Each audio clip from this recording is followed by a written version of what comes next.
아멘. 구속사의 계보 이렇게 나와 있죠. 1절 보시면 아담의 계보를 적은 책인데 하나님이 사람을 창조하실 때 하나님의 모양대로 지으셨다. 2절은 남자와 여자를 창조하셨고 그들이 창조되던 날에 하나님이 그들에게 복을 주시고 그들 이름을 사람으로 일컬으셨더라.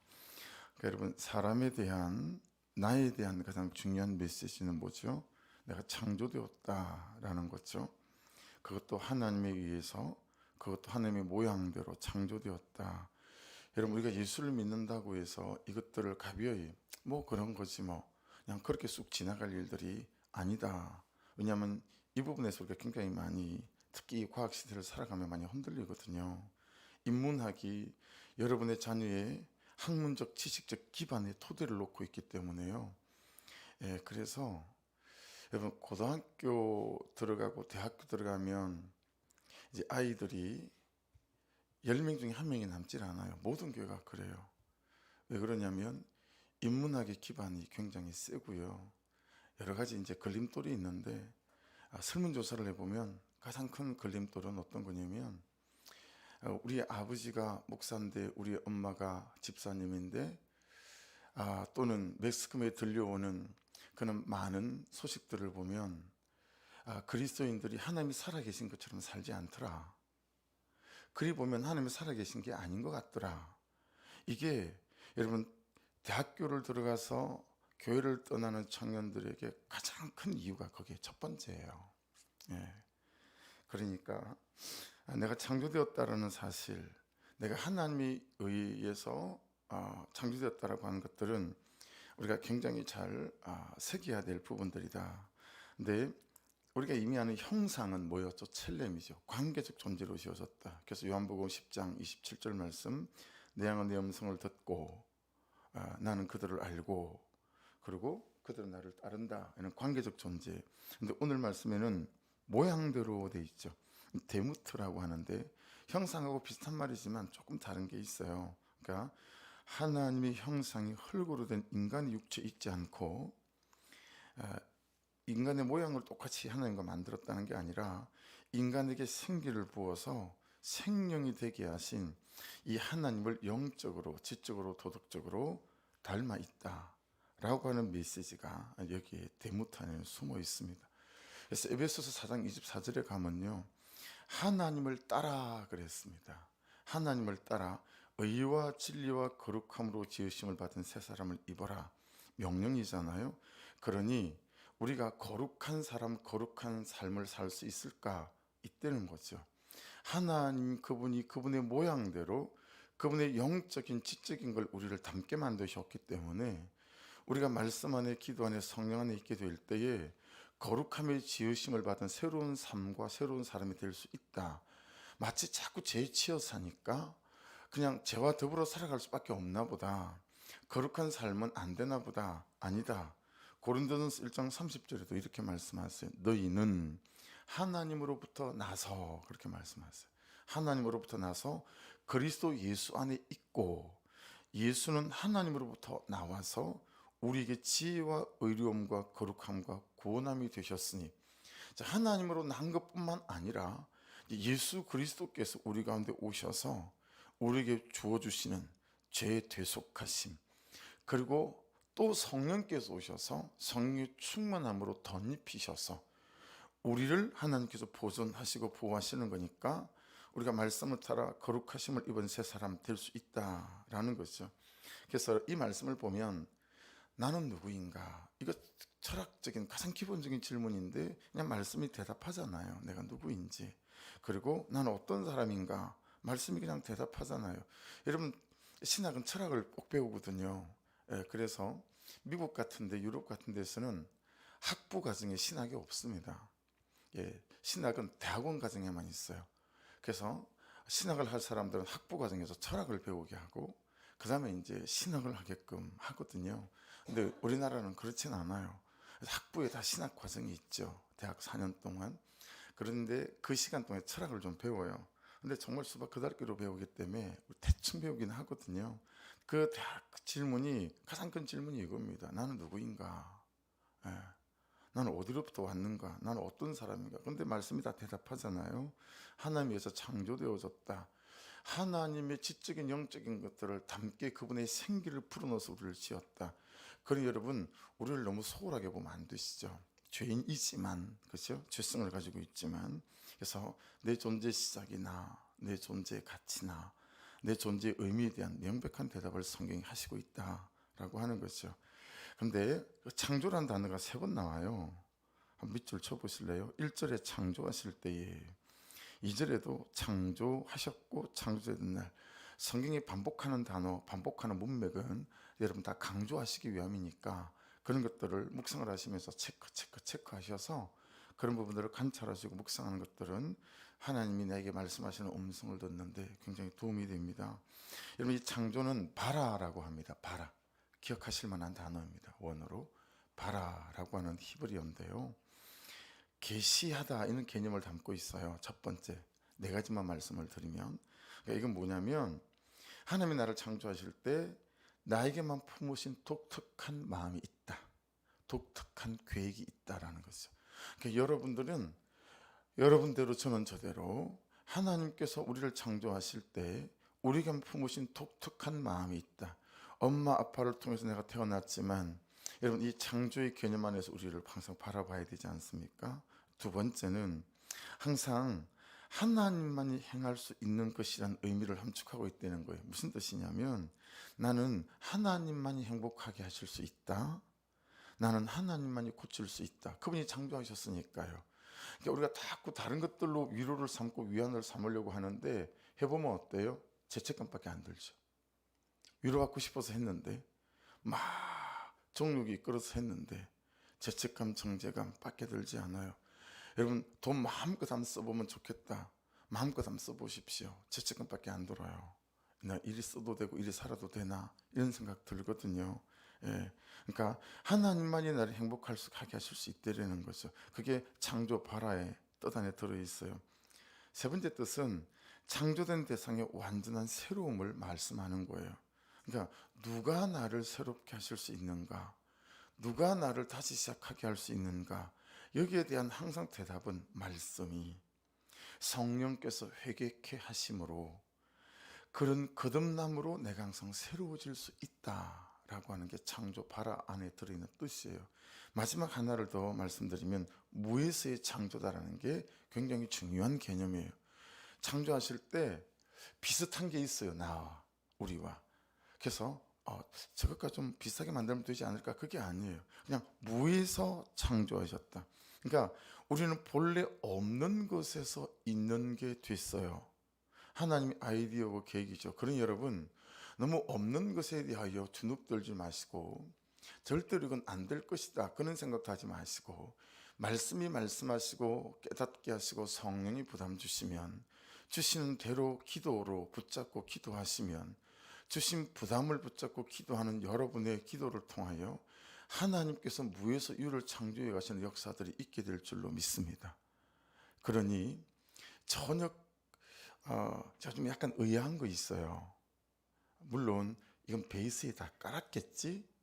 이건 베이스에 다 깔고 있겠지? 이런 생각해요. 저도 그럴 때가 많으니까. 그런데 이상하게 중보기도 올라오는 걸 보면 믿지 않는 남편의 기도가 꼬박꼬박 실리지 않아요. 믿지 않는 자녀들의 기도가 꼬박꼬박 실리지 않아요. 그리고 그냥 현실적인 기도의 제목밖에 없어요. 현실적인 기도 해야죠. 반드시 해야죠. 하나님의 요구사항이니까. 근데 왜 남편에 대한 기도의 제목이 꼬박꼬박 실리지 않지? 굉장히 의아한 거예요. 믿지 않는 가족에 대한 기도 제목이 꼬박꼬박 실리지 않을까? 안 될 거라고 생각하는 걸까? 너무 옆에서 오래 같이 살아왔기 때문에 저 사람은 어떤 이런 그냥 낙심한 마음이 있어서 그럴까? 여러분, 무에서 유를 우리를 창조하셨다잖아요. 아무리 안 될 것 같아도 그 영혼 앞에 쓰셔서, 여러분의 집이지만 말씀드리잖아요. 아침에 출근하실 때, 나오실 때 그냥 그 현관 앞에 한번 쳐다보고 손 얹고, 하나님, 이 가정에 있는 우리 영혼들, 내 남편, 우리 자녀들 정말 예수 믿게 하시고 예수 잘 믿게 하시고, 딱히 어려운 거 아니지 않습니까? 그죠? 그렇게 기도하는 거 여러분 절대로 기도의 제목에서 빼지 마시고 놓지 마시기를 주의 이름으로 부탁드립니다. 무에서 유를 창조하셨기 때문에 하나님께서 우리의 기도를 따라 이루시는 은혜가 있게 될 줄 믿습니다. 그래서 여러분 2절 말씀을 다시 보십시오. 2절 말씀을 남자와 여자를 창조하셨고 그들이 창조되던 날에 뭐 하셨죠? 하나님이 그들에게 복을 주시고 그렇게 말씀하시잖아요. 자, 여러분 창조는 무슨 단어라고요? 바라 그랬죠. 그럼 축복하셨다는 단어는 뭘까요? 이게 굉장히 연관성이 있습니다. 바라크입니다. 창조하셨다 바라. 창조하신 남자와 여자를 축복하시다 바라크예요. 크만 붙이면 돼요. 이게 거의 파생된 단어예요. 예. 그러니까 창조와 바라와 축복, 바라크가 파생된 단어인데 여러분 이 바라크의 중요한 뜻이 뭔지 아세요? 무릎을 꿇다입니다. 하나님이 우리를 창조하셨어요. 그분만이 나를 고칠 수 있어요. 그분만이 나를 행복하게 하실 수 있어요.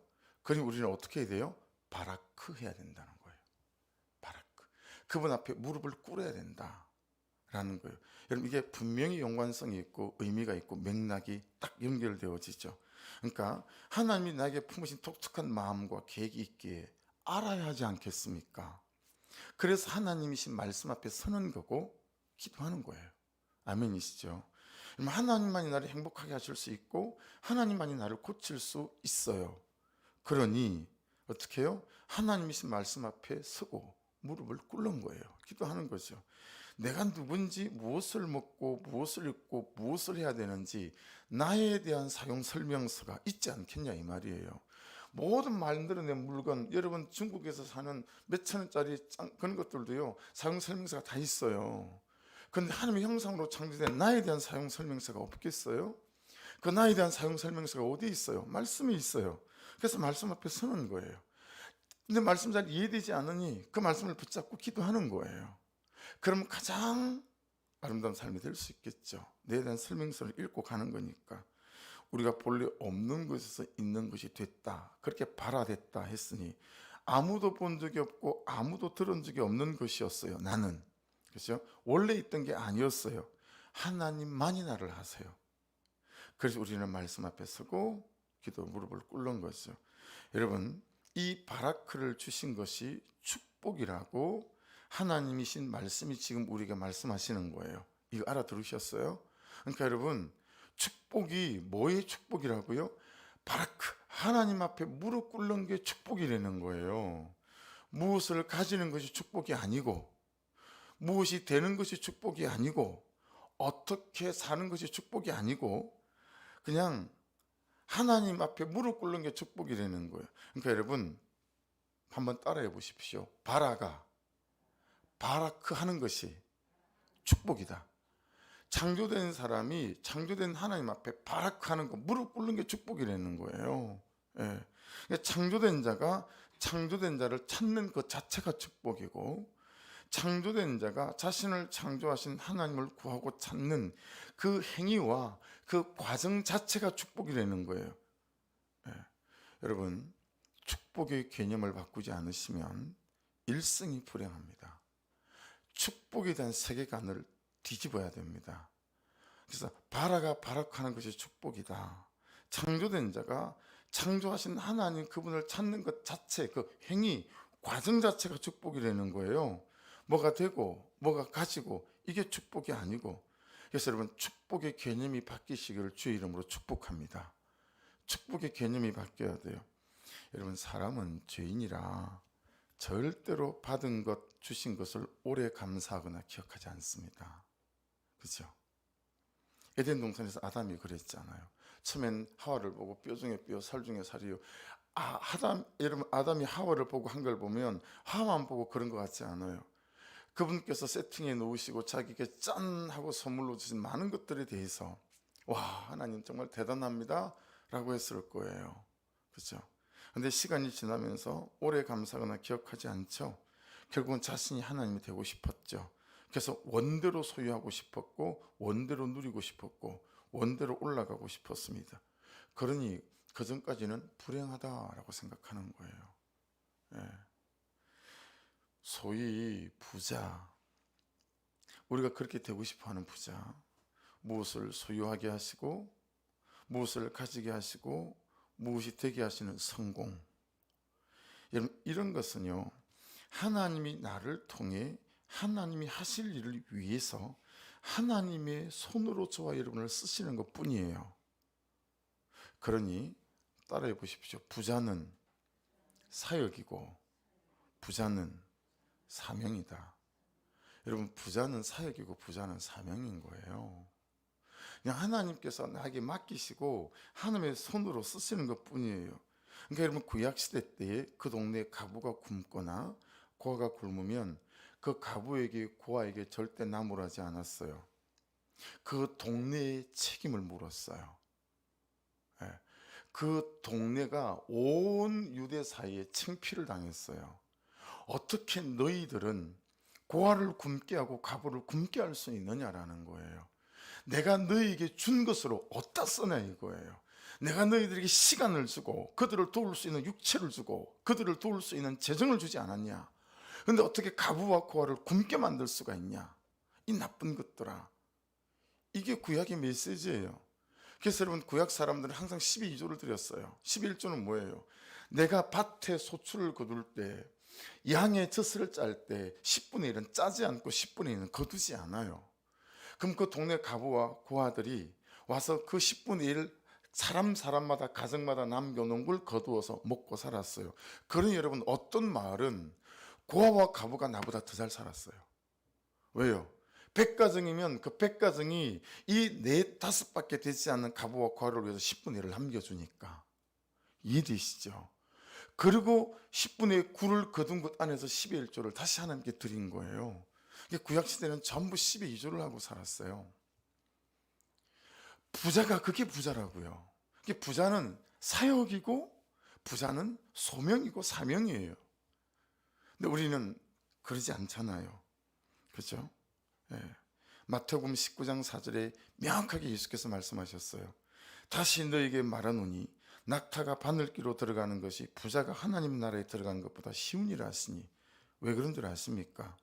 부자를 사명으로, 부자를 이 성공을 사역으로 하나님이 사용하시고 쓰시는 손으로 생각하지 않기 때문에 그래요. 부자들마다 이걸 사역과 사명으로 생각하지 않는 거예요. 많이 주셨네. 왜 주셨을까? 어디에 주시라고 주신 거지? 그리고 사명 삼아 사역 삼아 막 찾아보고 여러분 내 먹을 것 빼고 내 입을 것 빼고 다 하나님의 손으로 흘려보내는 거죠. 그렇게 살지 않는 거예요. 부자들이. 내 잘나서 내 열심히 해서 내가 굉장히 방법이 좋아서 가졌으니 누리고 쓰자. 그리고 그냥 딱 막아놓고 자기를 위해서만 쓰니까 부자는 낙타가 바늘기로 들어가는 것보다 하나님 나라에 들어가는 더 이해되시죠? 그렇게 주께서 정리하신 거예요. 여러분 내 거고 내 열정과 성실히 만든 내 소유라고 오해하고 착각하지 않는 여러분이 하나라도 더 가진 게 있다면 사명입니다. 다른 사람보다 하나라도 잘할 수 있다면 그게 사역이고 사명입니다. 그게 나에게 주신 것들에 대한 성경적 해석입니다. 그래서 아파트 평수가 넓어지시면 넓어지는 만큼 더 기도하셔야 됩니다. 왜냐하면 내 사명과 사역을 위해서. 통장 잔고가 늘어나시면 그만큼 더 기도하셔야 됩니다. 왜요? 누구에게 흘려보낼지를 찾아야 되기 때문에 그 통장 잔고가 하나님 되어져서 진짜 하나님을 외면하고 말씀대로 살지 않는 내 모습이 있을까 봐 그것에 붙잡히고 그것에 발목 채워져서 그것이 하나님 것처럼 살지 않기 위해서 더 기도하셔야 합니다. 여러분 말씀 이해되시죠? 접수되셨죠? 그래서 여러분 내 거라고 생각하기 십상에게 더 기도해야 하고요. 하나님보다 그것을 더 의지하기 십상에게 더 기도해야 하고요. 흘려보낼 사람과 곳들을 말씀하실 때에 아까워 꼭 지고 있지 않고 하나님의 손으로 잘 쓰임받기 위해 더 기도하셔야 합니다. 안 그러면 소유를 가지고 성공을 가지고 하나님 자리에 앉아서 교만 부리다가 지옥 맨 앞자리 예약할 수 있습니다. 똑똑한 것도 마찬가지고 일 잘하는 거, 저처럼 일 잘하는 것도 은사고 재능이고 소명이고 사역이고 사명입니다. 성품적으로 온유하고 착한 것도 사명이고 사역입니다. 그걸 가지고 써야 됩니다. 그렇죠? 여러분 제발 우리는 자신을 괴롭게 하지 말아야 됩니다. 예.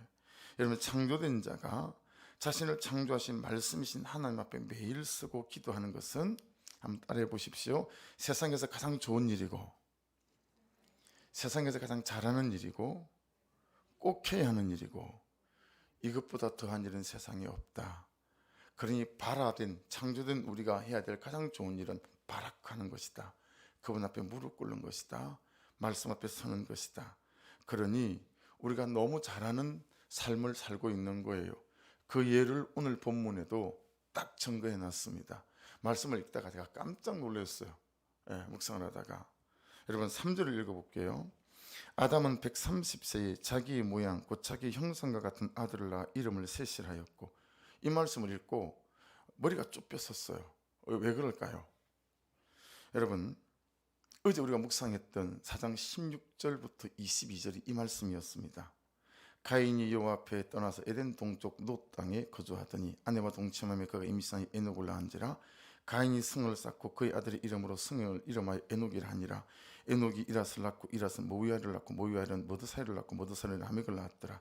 라멕이 두 아내를 맞이하였으니 하나의 이름은 아다요 하나의 이름은 실라였더라. 아다는 야발을 낳았으니 그는 장막에 거주하며 가축을 치는 자의 조상이 되었고, 그의 아우의 이름은 유발이니 그는 순과 퉁수를 잡는 모든 조상이 되었으며, 실라는 두발가인을 낳았으니 그는 구리와 쇠로 여러 가지 기구를 만드는 자의 두발가인의 누이는 나마였더라. 이 계보를 통째로 싹 도려내버렸어요. 이해되세요? 이 계보에 어제 우리가 묵상했던 이 16절로 22절의 가인의 후손들을 싹 도려서 계보에 넣지 않았어요.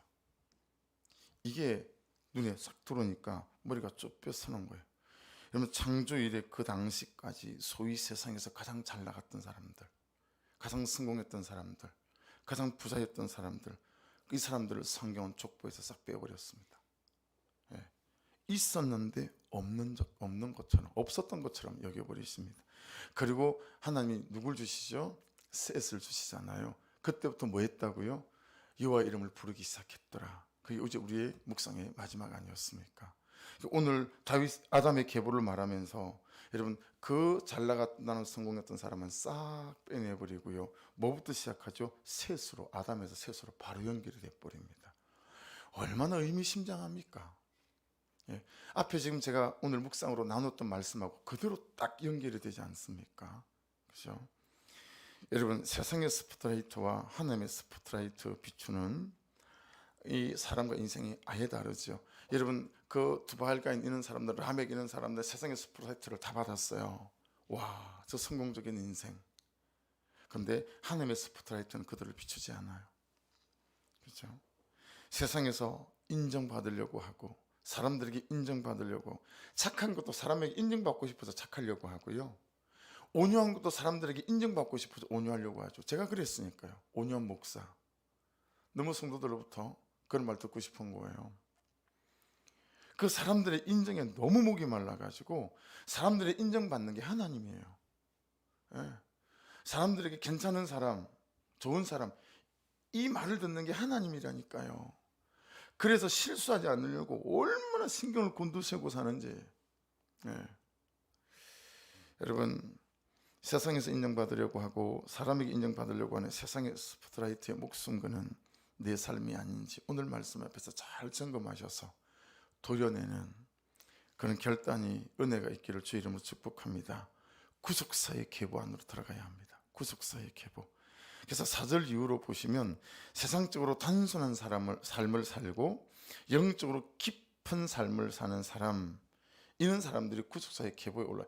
출생했더라, 태어났더라, 죽었더라, 출생했더라, 죽었더라, 이렇게 나오잖아요. 여러분 세속적인 질문을 내려놓으시는 연습을 새벽마다 하시고 구속사적인 질문을 붙잡고 사는 훈련을 새벽마다 하시는 은혜가 있기를 주의 이름으로 축복합니다. 여러분 보세요. 22절까지 24절을 다시 읽어볼게요. 모두셀라를 낳은 후 300년을 하나님과 동행하며 자녀들을 낳았으며, 여러분 말씀 중에 하나님과 동행하였으면 이런 사람이 하나도 없잖아요. 근데 모두셀라는 300년을 하나님과 동행했대잖아요. 근데 이 많은 사람들 중에 23절을 보세요. 가장 짧게 살았어요. 365세를 살았더라. 보통 700년, 800년, 900년을 살잖아요. 근데 하나님과 300년을 동행했는데 365세 살고 죽었어요. 야, 성경에서 장수가 복이라고 되어져 있는데, 그죠? 여러분, 장수만이 복인가? 또 뭔가를 느끼게 만들어요. 거기다가 24절을 보세요. 에녹이 하나님과 동행하더니 하나님이 그를 데려가심으로 세상에 있지 아니하더라. 여러분, 오래 사는 것보다 어떻게 사는 게 중요하다? 어떻게 사는지가 훨씬 더 중요하다. 오래 사는 것보다 더 중요한 건 뭐죠? 무엇을 위해 사는지가 훨씬 더 중요하다. 이것도 말씀을 해서 깨달을 수 있어요. 28절부터 32절을 보십시오. 라멕은 182세의 아들을 112세의 아들을 낳고 노아라 그랬죠. 근데 노아를 우리를 이 아들이 아니하리라 그랬잖아요. 그죠? 여러분 다 보시면 거의 100세 이전에 아들을 낳습니다. 자, 근데 노아는 500년이 지난 다음에 아들을 낳아요. 그러니까 다 100세 이전에 아들을 낳았는데 노아는 500세가 넘어야 아들을 낳잖아요. 노아의 400년이 얼마나 괴로웠을까? 저 집은 92세에 놓고 저 집은 95세에 아들을 놓는데 나는 아들이 안 나오는 거예요. 그리고 400년을 더 지나야 돼요. 그리고 500년 뒤에 그 400년 기간 동안 노아가 얼마나 애통하고 마음이 힘들었을까? 하루 이틀이 아니잖아요. 노아 이름의 뜻이 뭐죠? 아니, 쉼이라는 뜻입니다. 여러분 힘든 고난 속에서도 하나님으로 인해 쉼을 없는 사람이 노아였어요. 그걸로 인내할 수 있었고 견딜 수 있었습니다. 그래서 본문에서도 나와 있어요. 영적인 진실성의 결과, 영적인 진실성의 결과는 참 하나님 안에서 쉼을 얻고 인내하는 것이다. 환경이 변하지 않아도 사람이 변하지 않아도 여러분 하나님이 다 아시고요. 하나님이 보세요. 하나님 앞에 서가는 여러분과 저의 삶을 할렐루야. 좀 늦은 듯하고 왜 이리 잘 되지 않을까 싶으셔도 그 중심과 삶을 놓지 않으실 때 500세가 넘어서도 노아가 아들을 낳은 것처럼 그런 은혜를 주시고 결국 보세요. 여러분 그 노아의 방주를 누구에게 맡깁니까? 공수 때에 어느 가정을 살립니까?